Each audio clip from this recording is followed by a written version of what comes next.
차 타고 갈 때 차가 멈추면 낑낑 대요. 차 타고 가는 곳이 항상 좋은 곳이었나 봐요. 공원일 수도 있고 애견 운동장. 이게 모든 것이 어떠한 결과에 따라 그 행동이 달라져요. 근데 많은 강아지들이 차에 타고 좋은 곳에 간다거나 또는 반대로 병원만 가게 되면 차 타면은 낑낑거리는 강아지가 되기도 해요. 걔들은 내가 활동하지 않고 내가 움직이는 것을 좀 두려워해요. 차가 내가 활동하지 않는데 이렇게 막 움직이잖아요. 그럼 굉장히 무서워합니다. 캔넬이라고 있어요. 캔넬이라는 곳에 강아지를 넣어 놓으면요, 강아지가 그냥 그 안에서 잘 있을 거예요. 그리고 또 차라는 것이요, 사람에 맞춰서 설계가 됐나 봐요. 그래서 브레이크를 좀 잡거나 아니면은 좌로 우로 가게 되면 강아지들이 많이 넘어지고 다친다라고 그래요.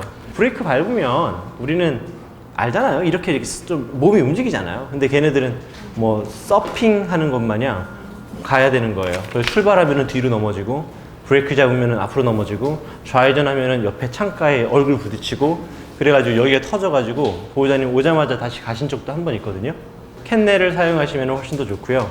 그리고 또 이런 것도 좋아요. 산책을 하다가요, 그냥 차에 들리세요. 그리고 차에 앉아서 뭐 3분이든 5분이든 기사 한 번씩 보시고 인터넷 휴대폰 조금 하다가 나오시면 훨씬 더 아마 이런 행동들이 완화되지 않을까 합니다. 평소에는 얌전한데 사람이 움직이면 짖고 달려들어요. 왜 그런가요?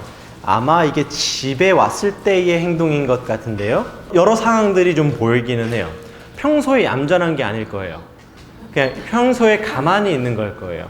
보호자님하고의 관계 또는 육체가 좀 안 좋다거나 아니면은 어떤 분이 너무 강하게 훈육을 했다거나 여러 가지들이 있을 수 있어요. 또는 이 강아지는 아마 어쩌면은 다른 강아지하고의 사회성도 조금 낮을 가능성이 커요. 그런데 만약에 1년 미만의 강아지인데 이런 행동을 한다? 그러면은 어렸을 때 사회성이 잘 형성되지 못한 걸 수도 있어요. 그래서 그런 것들은 이게 달려드는 것 뿐만이 아니라 나중에 물게 되고요. 물게 되는 게 조금 더 심해지게 되면은 좀 독해질 수 있거든요. 그래서 이거는 전문가분하고 상담을 받으면은 훨씬 더 좋지 않을까 싶어요. 소변을 보면 간식을 줬더니 배변 훈련을 할 때 쉬하는 척을 해요. 아, 이거 좋은 거예요. 이거 어린 강아지 것, 이거 좋은 거예요. 뭐라고 그럴까, 속아주는 척하고 계속 해주세요.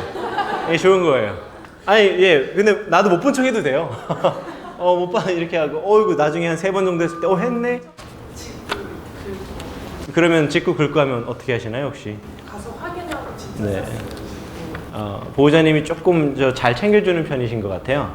모른 척을 해줘야 되는 건지, 네. 보여야 되는 건지 여쭤보고. 이건 저라면 모른 척 할 거예요. 강아지가 오면, 잠깐만 하면서 어디 갔다가, 이런 식으로 좀 할 것 같아요. 네.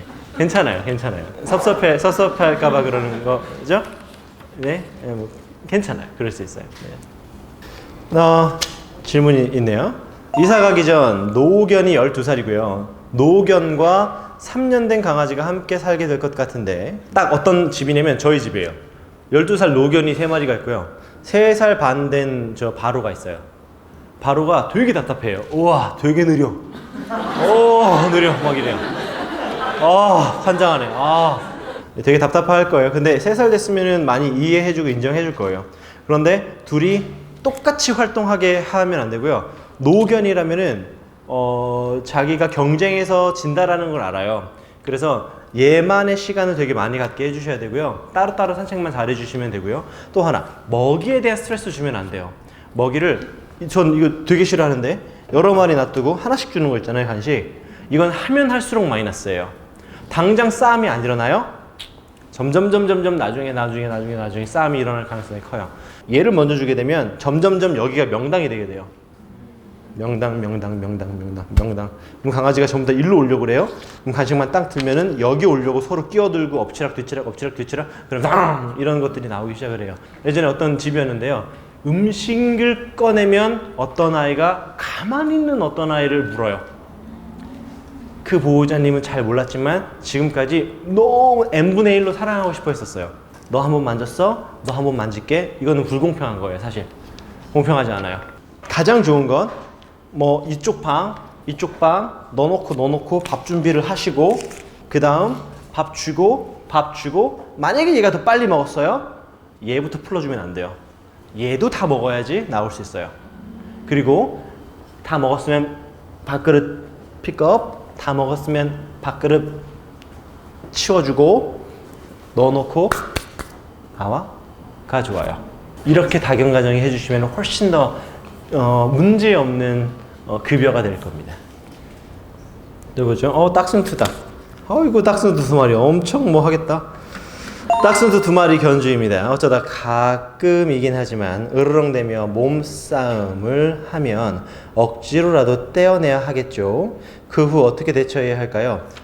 우리 집에서는 누가 누구에게 힘을 보여주려 하는 행동 그 자체가 불법이에요. 왜냐면 힘을 쓰는 순간 그 힘에 놀라는 개가 있고 또 힘을 쓰려 할 때 놀라는 표현을 해야 된다라고 하는 애가 있고 힘을 쓰면 힘을 쓰지 말라고 힘을 쓰는 개가 나오게 돼요. 그 모든 것들을 지배하기 위해서는 그 모두를 힘으로 제압해야 돼요. 그런데 그런 존재는 우리 집에 없어야 돼요. 없어야 돼요. 우리도 보면 경찰이라고 하는 사람은 역할이 굉장히 세야 되죠. 그래야지 우리 모두가 힘을 쓰지 않고도 이제 살아갈 수 있다라고 생각을 해요. 그런데 만약에 여기서 어떤 사람이 진짜 더워 죽겠네 이런 소리를 누가 한 거예요. 그럼 어떻게 돼요? 분위기가요. 아마 괜찮은 것 같은데 이럴 수도 있고요. 그죠? 만약에 그분이 실내지만 조금 더운 것 같은데 에어컨 뭐 이러면은 상관없겠지만 공격적인 성향을 보였어요 여기서. 근데 제가 만약에 뭐 그렇죠 라고 하면 어떻게 되는 줄 아세요? 심리가요? 여러분들 또한 저렇게 소리를 지른 사람에게 나도 모르게 지배가 될 거예요. 왜냐면 오늘의 호스트라고 하는 사람이 저렇게 욕을 하는 사람을 놔뒀잖아요. 그러면 여러분들은 이 사람이 지켜줄 수 없네. 여기서의 규칙은 뭐야? 화낼 수 있겠네. 화내면 화내는 거네. 그러면 저 사람이 나한테 화내면 어떡하지? 저 사람 눈치를 보면은 오늘 문제 없이 지나갈 수 있겠구나. 그래서 눈치를 봐야지만 이 세미나가 잘 해결될 거예요. 그게 이제 제가 여기서 규칙을 지키는 사람들한테 이제 보여주는 질서라고 생각을 하거든요. 근데 많은 다견가정 보호자님들이 얘네들한테 살짝 사회성을 맡겨요. 그리고 자기들끼리 잘 지내는 모습에 감동받으려고 할 때가 있어요. 근데 항상 관여해야 되거든요. 3마리면 3마리, 4마리면 4마리, 다 관여해야 줘야 돼요. 그렇지 않고 살짝 놔두잖아요. 그러면은 고무줄 같아가지고 놔두면 이렇게 풀려요.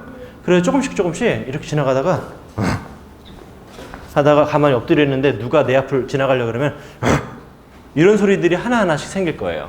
이런 것들을 우리가 순간 놔두게 되면 방임하게 되는 거예요. 이런 거죠. 제가 선생님이에요. 학생들이에요. 근데 제가 시끄럽다고 쳐요. 왜 이렇게 시끄럽지? 조용히 해. 조용하라고 막 시끄러워요. 근데 갑자기 어떤 덩치가 좋은 친구가 야, 안 조용해! 라고 하니까 조용해졌어요. 근데 만약에 제가 그래. 철수 말처럼 조용히 해. 철수야 고마워. 그럼 어떻게 돼요? 거기는 이제 끝난 거예요. 근데 많은 보호자들이 여기에 의지할 때가 있어요. 첫째가 참 든든하다. 그렇게 되면 여기에는 나도 모르게 내가 서열을 방치하게 돼요. 그럼 서열이 생기게 돼요. 네. 그리고 나도 모르게 그 서열을 유지하게 돼요. 너부터. 그리고 얘가 얘를 살짝 으르렁거렸어요. 그러니까 좀 뒤로 가라고 좀. 하지마, 오지마. 이제 그렇게만 돼요. 되게 무능력해진다라고 저는 생각을 해요.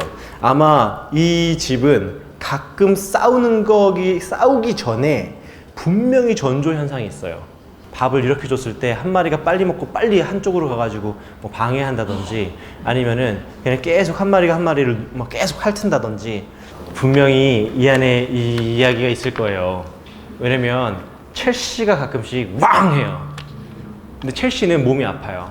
그리고 우리도 다견가정이잖아요.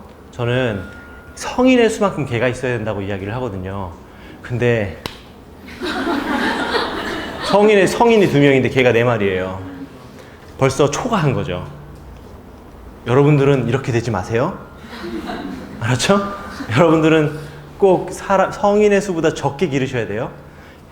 마냥 행복하지는 않습니다. 네, 그런데 첼시가 으르렁거리는 순간들의 거의 대부분이요. 스트레스가 꽉 차 있는 상태에서 다우리가 그냥 지나가다가 너 왜 그래? 그랬을 때 왕 하기도 해요. 조금만 살펴보세요. 네, 그러면은 보이는 것들이 있을 수 있어요.